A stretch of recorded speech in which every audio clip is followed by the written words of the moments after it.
Hey everyone, Nigel and Luke here, and welcome to Crime Zone. If you're a regular viewer of our Crimes of the Week series, you might remember that a little earlier this year, we released a couple of compilations of some of the dumbest criminals and crime stories that we'd covered so far this year. Because so many of you told us that you enjoyed these compilations, we promised that we'd make the videos quarterly so that we could include as many of these bizarre and entertaining cases as possible. Well, we're happy to report that it's that time again, and we're here with our third quarterly installment. Be sure to look out for another one of these videos near the end of the week that will be covering cases exclusively from our Crimes of the Week International series. One thing to keep in mind is that these segments have not been edited since they appeared in their respective lists, so references to specific days of the week, as well as other small details, may no longer apply. All that being said, if you're missing regular Crimes of the Week though, don't worry, we'll be back next week with another video covering all new stories. With that out of the way, let's get to the video.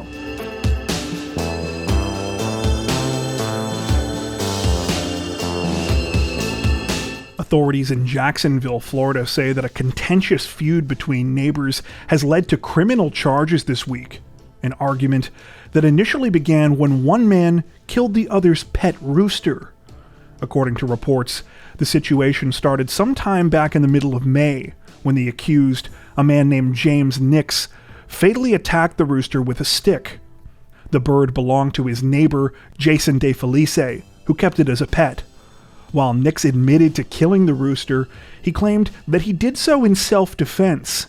He claims that on the day of the incident, he was outside collecting his mail when all of a sudden he heard loud pecking noises and turned to see the rooster out in the middle of the street. Nix says that when he headed back to his property, the bird followed, and when its neck started to flare up, he believed he was in danger.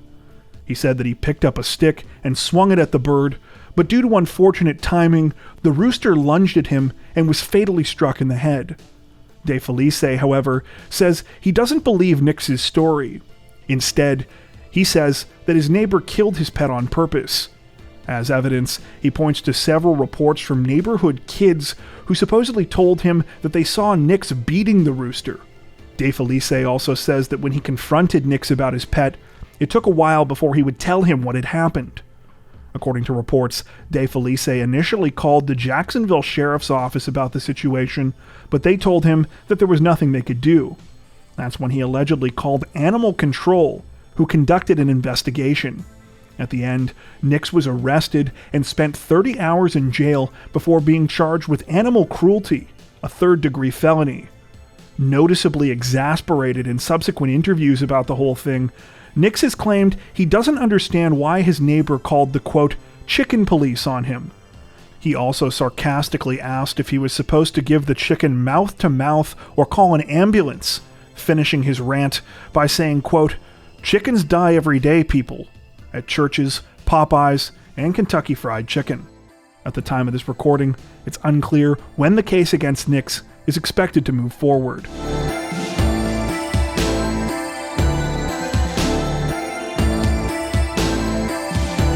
Authorities in Pontotoc County, Oklahoma say that they were treated to quite the tall tale this week when a 53-year-old murder suspect tried to claim that he had killed his fishing partner in self-defense because he was trying to feed him to Bigfoot. According to reports, the incident began on July 10th when the body of a man named Jimmy Knighton was found in the South Canadian River. After some investigation, police learned that Jimmy had last been seen the day before with his friend and fishing partner, 53-year-old Larry Doyle Sanders.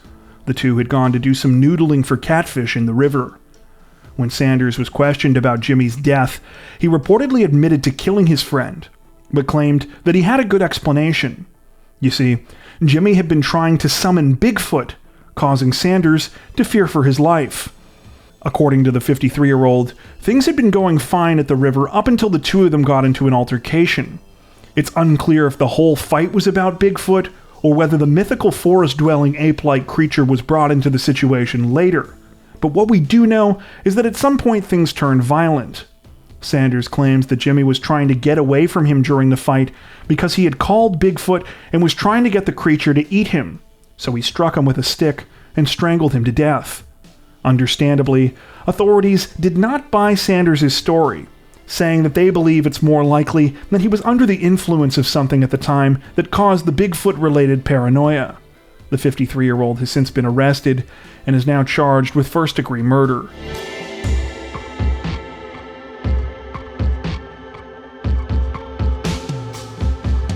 Authorities in DeKalb County, Georgia say that a man is facing charges this week after he tried to break into a Little Caesars restaurant through the exhaust vent of the business's pizza oven.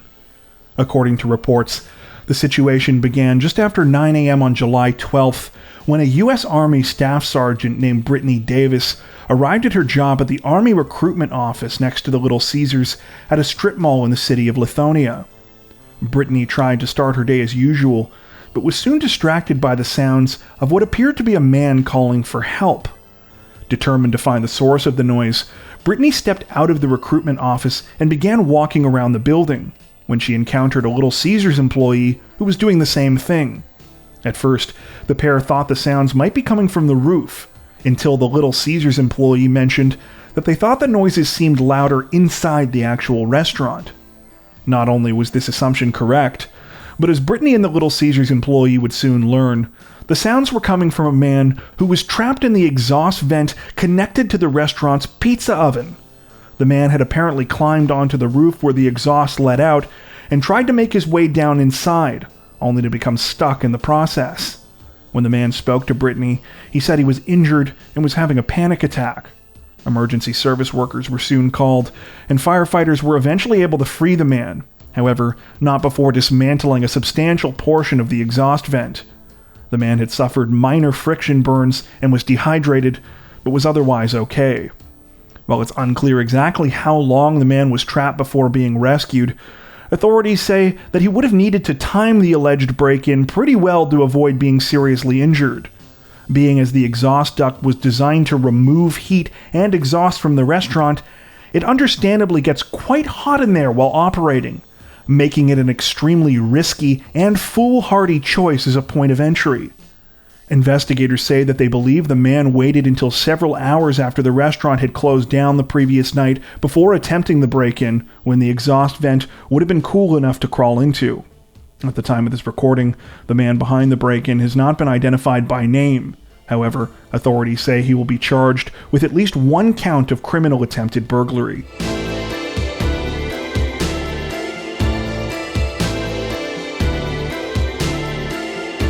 Authorities in Waukesha County, Wisconsin say that they're on the hunt for an unknown suspect this week after he recently tried and failed to rob a local jewelry store with nothing but a brick, a crime that has been jokingly referred to as all smash and no grab. According to reports, the incident took place at around 1 p.m. on June 1st when the male suspect pulled up to a K Jewelers in the village of Menomonee Falls, roughly 15 miles outside of Milwaukee. After entering the store, the man walked over to one of the nearest displays before he pulled a brick out of his pocket and, without a word, proceeded to throw it at the top glass of the display case. We know this because the entire thing was captured on the store's video surveillance system. Unfortunately for the suspect, the display case proved far more resilient than he likely anticipated, with its glass merely cracking rather than shattering. Despite this, he continued to hurl the brick at the same spot on the display case, seemingly undeterred by his slow progress. Finally, on the 9th time that the suspect launched the brick, the glass shattered, falling into the display case while only creating a small opening. However, before the suspect could either retrieve his brick or any valuables from the jewelry case, an employee from the store had already sprung into action. They could be seen running towards the business's front doors, grabbing a metal pole on the way, presumably with the intention of either heading the suspect off or locking him inside. Unfortunately, the suspect noticed this and ran for it, managing to escape in his vehicle before he could be caught by the employee. Although the suspect failed miserably at his robbery attempt, given the destruction he caused and the brazenness of the crime, police are nonetheless eager to find him. Local authorities have released a description of the man and his vehicle in the hopes that a member of the public will be able to identify him. The suspect is described as medium skin tone, approximately 5'7" to 6 feet tall, medium build, with tattoos on his right arm and forearm. The car he was driving at the time of the crime was a 2013 to 2015 tan Chevy Malibu without license plates. Anyone with information about the suspect is encouraged to contact the Menomonee Falls Police Department or Waukesha County Crime Stoppers.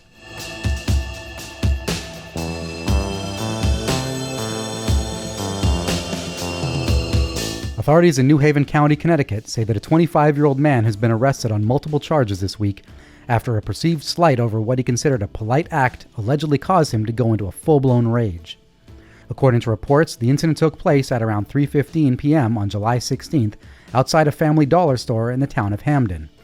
It began when a 25-year-old man, later identified as Joshua Murray, held the business's door open for two women who were entering at the same time. Apparently, when the two women didn't say thank you to Murray, he thought it was rude, causing an argument to start between them. At some point, things reportedly escalated significantly when Murray whipped out a handgun to let everyone know just how upset he was about the whole thing. The police were called, and Murray ran off. Unfortunately for the 25-year-old, he apparently didn't make it very far before authorities caught up. Officers found him on a nearby street, still in possession of the gun, after which he was placed under arrest. According to reports, Murray has now been charged with carrying a pistol without a permit, 2 counts of second-degree breach of peace, and interfering with a police officer. He is currently being held in lieu of $25,000 bail.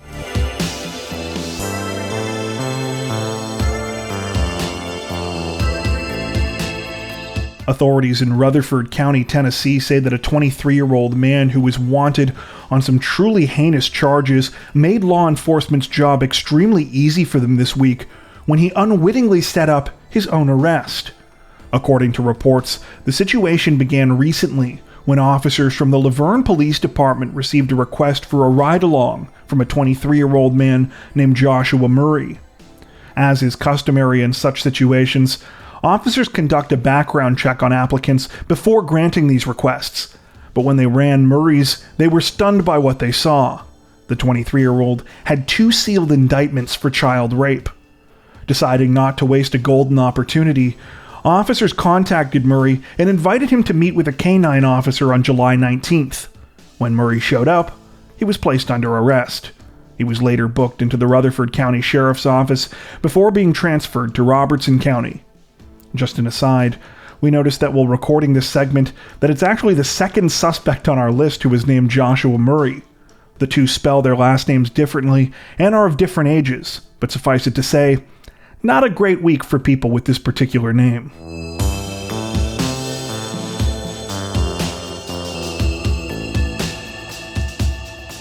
Authorities in Pinellas County, Florida say that a 37-year-old man was recently arrested for abusing the 911 emergency system after he phoned police and told them that his girlfriend wanted candy. According to reports, the incident took place at around 11:45 p.m. on July 16th, when police in the city of Madeira Beach received a call from 37-year-old Joshua Larson. After being connected with an operator, Larson explained the nature of his so-called emergency. His girlfriend wanted to eat some Sour Patch Kids. Being that this was not a police matter and the 37-year-old had wasted law enforcement resources, officers decided to pay him a visit at his residence. When they did, they encountered a visibly drunk Larson outside of his home, who smiled and walked away from police when they asked him about the candy-related 911 call. When officers tried to place Larson under arrest, he struggled with them, but was eventually taken into custody after a, quote, electronic control device was used to subdue him. Larson was subsequently charged with misuse of the 911 system and obstruction and was released from custody the following day. As part of his release, he has been ordered not to consume alcohol and has been outfitted with an alcohol monitoring device. Apparently, this is not the first time police have had a run-in with Larson. Back in November of last year, he was arrested after allegedly shoving his girlfriend and knocking her phone out of her hand during an argument at their residence in Clearwater. However, prosecutors ultimately declined to pursue charges in connection with that case. Unfortunately, it's unclear if this is the same girlfriend who needed emergency Sour Patch Kids this week.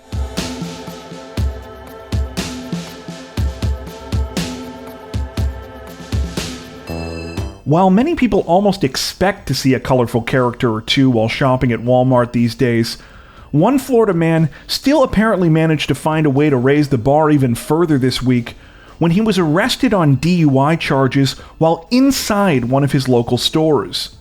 According to reports, the whole thing began at around 10 a.m. on July 24th, when police in the city of Melbourne, about 65 miles south of Orlando, were called to a Walmart location on Wickham Road with a report of an intoxicated male shopper.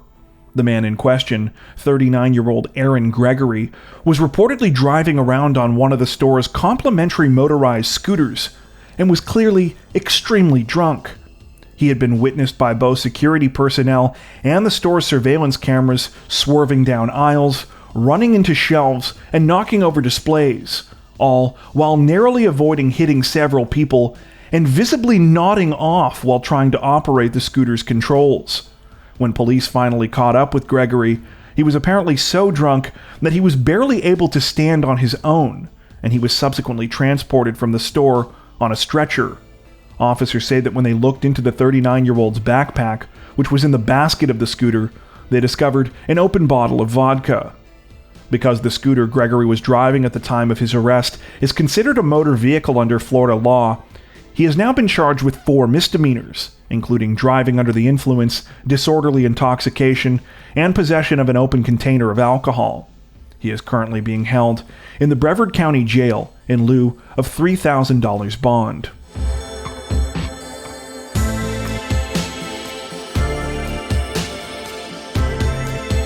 Authorities in Utah County, Utah say that a 26-year-old man has been arrested this week after he allegedly ignited a 60-acre wildfire, one that started when he tried to burn a spider. According to reports, the incident began sometime between 4:30 and 5 p.m. on August 1st, when authorities received a call about a wildfire east of the city of Springville near the Bonneville Shoreline Trailhead on the southwest side of Buckley Mountain. Though fire departments from Provo, Springville, Mapleton, and Utah County were quick to respond, drought and wind conditions soon caused the fire to begin to creep up the mountainside, and 2 helicopters had to be called in to assist. Thankfully, no homes or buildings were destroyed, and by the following day, emergency crews reported that the 60-acre blaze was 90% contained. As firefighters were working to extinguish the wildfire, they quickly found out that it had not originated from natural causes. They made this discovery after arriving at the scene to find a 26-year-old man named Corey Allen Martin, who said that he was responsible. When Martin was handed over to the police, he apparently offered a bizarre explanation for what had happened.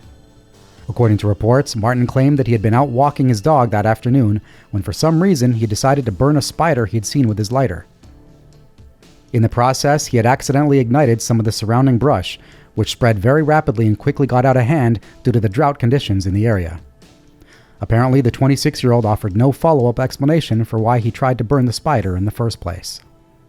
Understandably, Martin was arrested after making this confession, at which time his belongings were searched. Police say that a jar of marijuana and other drug paraphernalia were found, though they do not believe he was under the influence of any substances at the time of his arrest. While Martin was initially booked for reckless burning and possession of marijuana, reports say that he has since been released from jail. At the current time, it appears that local authorities are still deciding whether to pursue charges against him.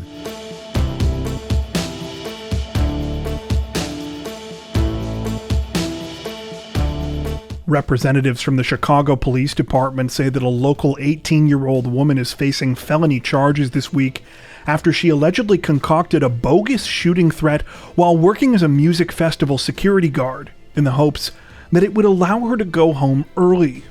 According to reports, the situation began just before 3 p.m. on July 29th, when a staff member in charge of supervising security personnel at Chicago's Lollapalooza Music Festival received a disturbing anonymous text message. The message read, quote, "Mass shooting at 4 p.m. Location, Lollapalooza. We have 150 targets." Understandably, the chilling threat prompted an immediate response from the security supervisor, who passed the information on and quickly got both the Chicago police and FBI involved. A short time later, at around 4:15 p.m., things seemed to take another dark turn, when during a briefing of the music festival security personnel about the threatening message, the supervisor was informed by one of the members of the team that they might have additional information. The security guard, 18-year-old Janya Williams, reportedly told the supervisor that her sister had seen a similar threat targeting the festival on Facebook. The supervisor asked Williams to send a screenshot of the post, which she eventually did. It was from an account with the name Ben Scott, and the message stated, quote, "Massive shooting at Lollapalooza Grant Park, 6 p.m. However, not long after, the entire tense situation unraveled when the FBI managed to uncover the genesis of the original threatening message. It had been sent from a Text Now messaging app that had been traced back to Williams' IP address and iCloud account. When Williams was confronted with this evidence, she reportedly admitted to fabricating both of the threats. She claimed that she had done so because she wanted to leave work early. Williams was arrested on a felony charge of making a false terror claim and is currently being held on a $50,000 bond.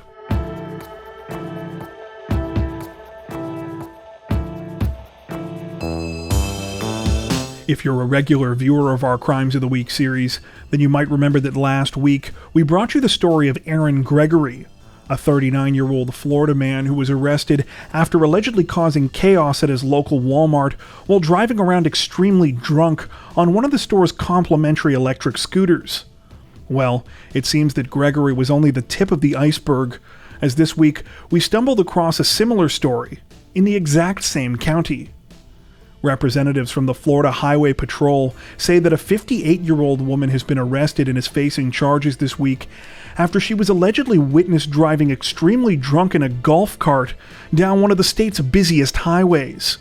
According to reports, the situation began sometime on the evening of July 30th when the driver of a semi-truck noticed something strange while traveling northbound along Interstate 95 in Brevard County. To both her surprise and alarm, when she got closer, she realized that it was a woman driving a golf cart in the highway's center lane. Not only that, but the driver of the golf cart appeared to be passing out. Concerned for the woman's safety, the truck driver was apparently able to guide the golf cart out of traffic and off to the shoulder of the road. She then hopped out of her truck and ran over to the other woman, later identified as 58-year-old Diane Hawk. After taking one look at Hawk, the truck driver was able to conclude that she was likely drunk and took her keys while calling the police. Though Hawk tried to escape and get back onto the interstate, troopers were able to arrive before she could flee the scene. When questioned by officers from the Florida Highway Patrol, Hawk allegedly immediately became argumentative, insisting that she hadn't done anything wrong. She claimed that it was legal to drive a golf cart on Interstate 95 because, quote, she saw it on the news.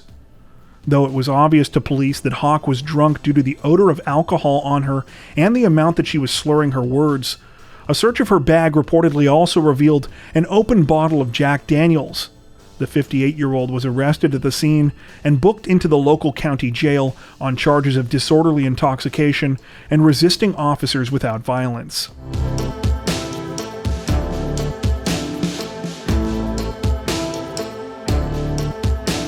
Authorities in Salt Lake City, Utah say that a 46-year-old man has been arrested this week after he allegedly stole a large piece of construction equipment and went on a bizarre and destructive rampage in the parking lot of a local grocery store.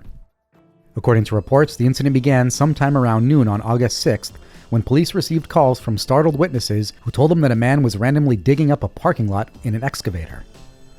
The parking lot in question belonged to a Smith's grocery store and was located in the city's Poplar Grove neighborhood. When officers arrived at the scene, they were able to arrest the suspect, later identified as 46-year-old Omar Ortega. He had allegedly stolen the excavator from a nearby construction site, driving it roughly a mile before starting to dig in the parking lot. While witnesses had prevented Ortega from fleeing the scene, unfortunately, they weren't able to stop his destructive rampage. By the time the 46-year-old was arrested, he had reportedly managed to dig a fairly long and muddy trench, which began in a grassy strip at the border of the parking lot, continued into the sidewalk, and then went into the parking lot itself. In addition to police, the incident required responses from several local utility companies as Ortega hit a water line and ripped up a bunch of newly installed fiber optic cables. At first, there were concerns that he had also caused a gas leak, though it was later determined that this was not the case. The total damage done in the incident is currently estimated to be over $40,000. As for how Ortega managed to steal the excavator in the first place, sources seem to disagree. Many report that the vehicle was left on and unattended, while others state that he managed to somehow jam the wrong key into its ignition and get it working.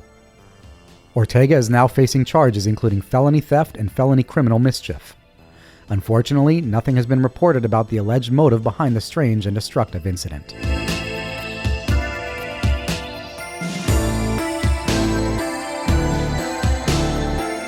Something must be going on with the fries at McDonald's lately, because for the second week in a row we've got a story about how a complaint about cold French fries ended up with someone being hauled off to jail. According to reports, this week's situation began sometime on the afternoon of August 12th, when authorities in Kennesaw, Georgia received 2 911 calls from the same local McDonald's. When they arrived, officers were greeted by the first caller, 24-year-old Antoine Sims, who said that he and his fiancée had a problem with the staff there. According to him, they had ordered food but were not given a receipt because of a problem with one of the restaurant's machines. They had waited around for a bit before noticing that their food was taking a while, at which point they inquired about it and were told that their order was sitting and waiting for them on a nearby counter. Sims told police that when he tried his fries, they were lukewarm instead of hot, at which point he asked if he could get a fresh batch. The employees said no, and Sims continued to complain, at which point the manager got involved. The manager offered the 24-year-old a refund, but he refused, apparently because the money would take several days to get to his bank account. At that point, the argument got even more heated. Sims was asked to leave, and both he and the manager called 911. When police spoke with the manager, however, they told a different story. They claimed that instead of trying to talk things out, Sims had hurled insults at the employees before throwing his food and drink at a staff member. When officers went back outside, they informed Sims that he was banned from the restaurant and that he needed to sign a notice of trespass. That's when Sims reportedly got visibly uncomfortable, refused to sign the order, and asked if he was under arrest. Police replied that yes, in fact he was. It turned out that almost 3 years earlier, Sims had been charged with the murder of a 21-year-old woman named Adalisa Muratovich. According to reports, in October of 2018, Muratovich was allegedly accompanying 2 people who were trying to buy drugs from Sims in Fulton County when the deal went bad and a gunfight broke out. Muratovich was struck and killed, after which Sims allegedly drove her body to a subdivision in the city of Lawrenceville and set a car on fire with her remains inside. Sims was charged with felony murder in March of 2019, though was released on a $275,000 bond earlier this year. He was due to appear back in court in July, but never showed up. When Sims was informed at the McDonald's this week that he was under arrest, he reportedly panicked and took off on foot. He was taken into custody a short time later after allegedly being found trying to break into a third-floor apartment at a nearby residential building. Sims has now been charged for his outstanding warrant, for obstruction or hindering law enforcement, criminal trespass, and for possession of a controlled substance with intent to distribute, because 31 grams of marijuana was found in his fiance's vehicle at the McDonald's.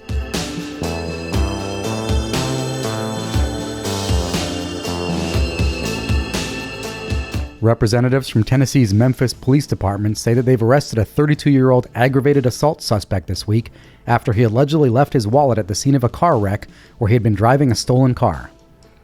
According to reports, the incident began just after 12:30 a.m. on August 14th when a group of unidentified victims contacted police and told them they had been attacked by an unknown man.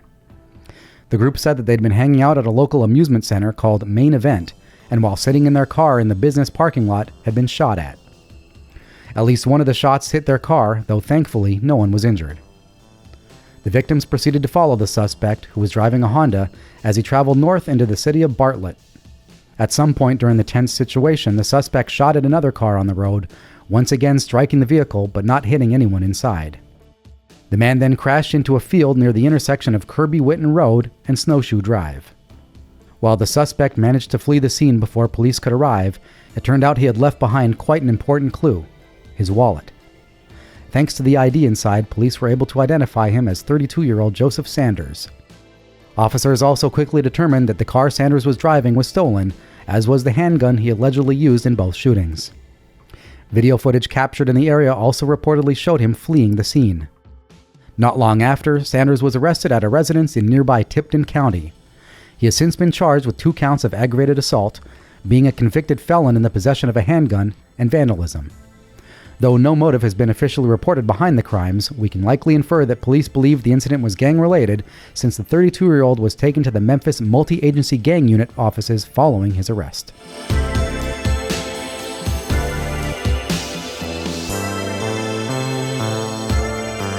Authorities in Harford County, Maryland say that one man's pizza night turned into an all-out pizza fight this week when he allegedly attacked an employee at a local Papa John's after becoming angry about his order. According to reports, the situation unfolded sometime on August 17th, when 40-year-old Herbert Harris returned to the Papa John's location where he had just picked up food in the community of Edgewood and complained that the pizza he had ordered had not come with garlic sauce and pepperoncinis. Harris was reportedly so upset by this that he began raging after re-entering the restaurant, quickly walking around the store's counter and focusing his anger on one employee, 26-year-old Robert Klein. While the interaction started out as a heated argument, things escalated significantly when Harris reportedly grabbed one of the pizzeria's metal pizza paddles and began chasing and attacking Klein with it. Allegedly fearing for his life, Klein eventually grabbed a weapon of his own, a pizza spear. Evidently, the pizza spear turned out to be the better weapon, as Klein was able to get Harris to back off after stabbing him in the stomach. The 40-year-old still didn't see fit to leave after this, though, as when police were called and arrived at the scene, they found Harris injured but still screaming at the Papa John's employees. Harris was taken to a local hospital with non-life-threatening injuries and is now facing second-degree assault charges.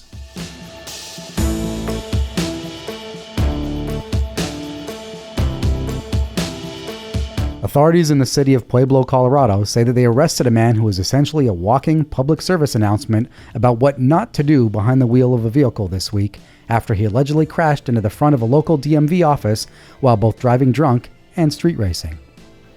According to reports, the incident took place sometime on the night of August 20th when 20-year-old Isaiah Trujillo was racing another vehicle down 4th Street. At some point, he lost control of his vehicle, sending it skidding sideways through a nearby parking lot, over a curb, and right into the front doors of the Pueblo Department of Motor Vehicles office. Security cameras on the exterior of the building reportedly captured the dramatic crash, which resulted in serious damage to the office's front entrance. Though Trujillo eventually fled the scene following the accident, it didn't take long for police to catch up with him and he was placed under arrest. He has now been charged with driving under the influence, leaving the scene of an accident, and careless driving. While officials say that they've made arrangements for a mobile RV office to be brought to the site so that the DMV can continue to operate during the building's repairs, representatives from the office took to social media to remind everyone about the basics of road safety. In a post on Twitter, they said, quote, "Don't speed while driving, don't drink and drive, and don't crash your vehicle into a driver's license office."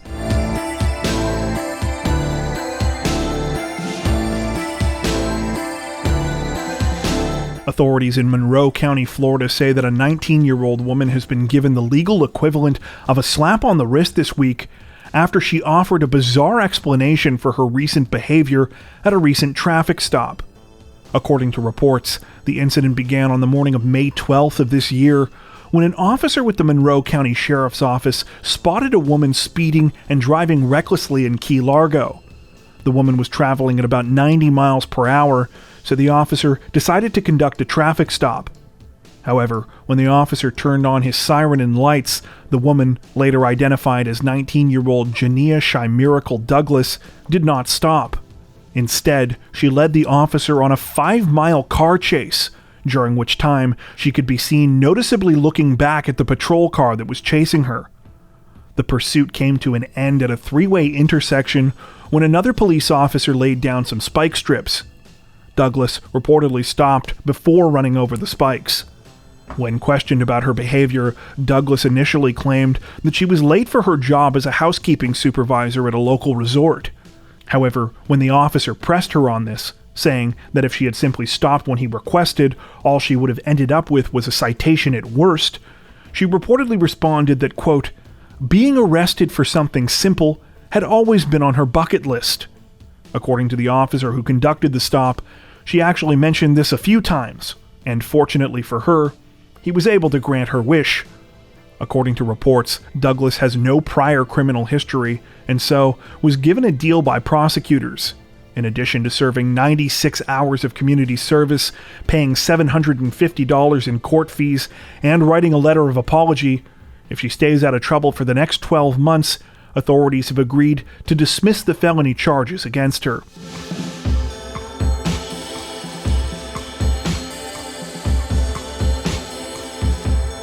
Representatives from the Michigan State Police say that a 40-year-old alleged lottery ticket thief won't be taking home any cash this week, but still earned himself a rather unique prize from his stolen scratch cards, a one-way ticket to jail. According to reports, the incident began at around 1:35 a.m. on September 9th, when state troopers responded to a burglary alarm at JoJo's Refresh Stop convenience store located on West Midland Road in the city of Auburn. They arrived to find that the place had been robbed. The culprit had taken 2 packs of cigarettes, $50 in cash, and about $2,000 worth of lottery scratch cards. While surveillance camera footage of the crime had been captured, it alone wasn't super helpful to police. This is because the male suspect had worn a hooded sweatshirt, mask, and gloves to avoid being recognized. However, one of the store's employees was fairly certain that she recognized the robber. The employee explained that earlier that night before closing time, one of the store's regulars had come in and stayed longer than usual, making her uncomfortable. Not only that, he'd been asking some strange questions about scratch tickets. In particular, he wanted to know what would happen if he tried to redeem a winning ticket that hadn't first been scanned at the time of purchase. The man's name was Daniel Stellmacher II.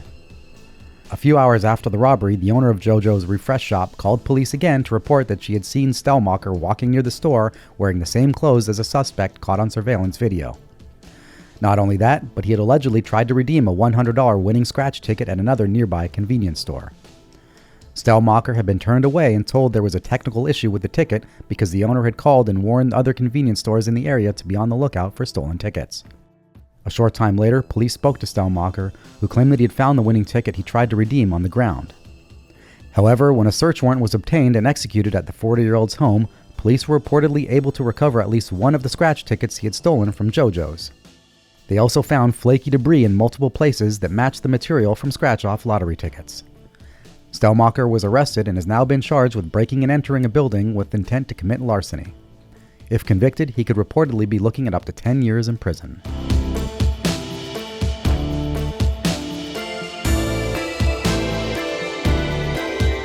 Authorities in Pinellas County, Florida say that a 23-year-old man has pleaded guilty to a felony charge this week after he was involved in a bizarre and dangerous incident last year in which he led police on a high-speed chase to impress a woman. According to reports, the situation began on the night of August 28, 2021, when a man, later identified as then 22-year-old Taylor Beverly, was observed by police in Clearwater blowing through a red light at the intersection of Chestnut Street and South Myrtle Avenue. As he did this, Beverly apparently turned around and made eye contact with officers from his white 2017 Suzuki motorcycle before speeding off. Though police attempted to make a stop, Beverly refused to pull over, continuing to fly through red lights and weave through traffic at speeds of well over 100 miles per hour. Because the chase quickly became dangerous, officers called off their pursuit, but put out a notice for other law enforcement in the area to be on the lookout. Beverly was eventually caught just before 10 p.m. that same night. At the time of his arrest, Beverly offered a bizarre excuse for his behavior, stating that he had been trying to show off for the female passenger who was also on his motorcycle. He said that the two of them were on a first date. It turned out that police were not the only ones who did not see the humor in the situation, though. The woman herself stated that she had been screaming at Beverly to stop throughout the chase, but that he had refused to do so. Beverly ultimately pleaded guilty to a fleeing or eluding charge, and this week was sentenced to 2 months in jail. In addition to the jail time, the 23-year-old's license was suspended for a year, and he was ordered to pay about $700 in court fees and fines. Apparently, this is not the first time Beverly has been in trouble with the law.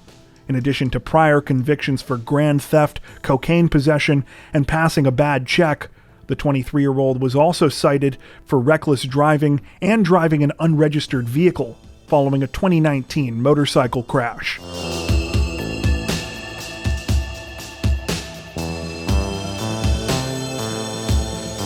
Representatives from the Houston Police Department say that they are looking for an ineffectual armed robber this week after he walked into a local fast food restaurant and demanded cash, but was turned away empty-handed.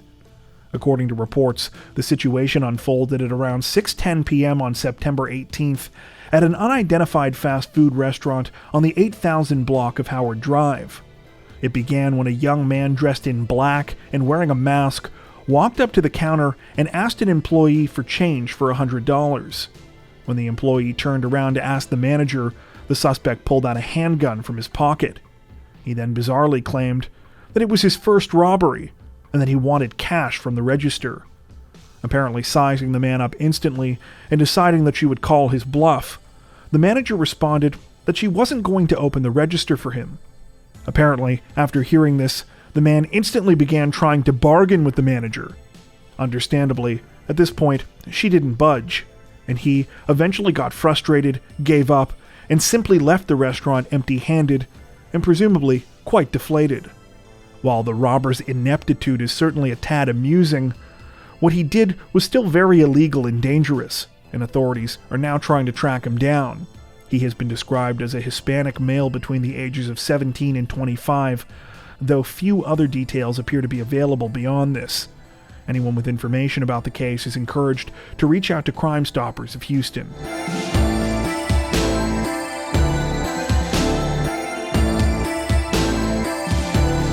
Authorities in Sumter County, Florida say that a father and daughter are facing charges this week after they attacked a fellow family member during the middle of dinner. A brawl which allegedly began because of a minor misunderstanding over Chinese food. According to reports, the incident took place on the evening of September 16th in the appropriately named city of Wildwood. It began when the Shell family made the decision to order some Chinese takeout food for dinner. When the food arrived, the mother of the family, who has not been identified by name, said she wasn't hungry and went into another room of the house. She was there for approximately 15 minutes until she heard loud crashing and yelling sounds coming from the kitchen.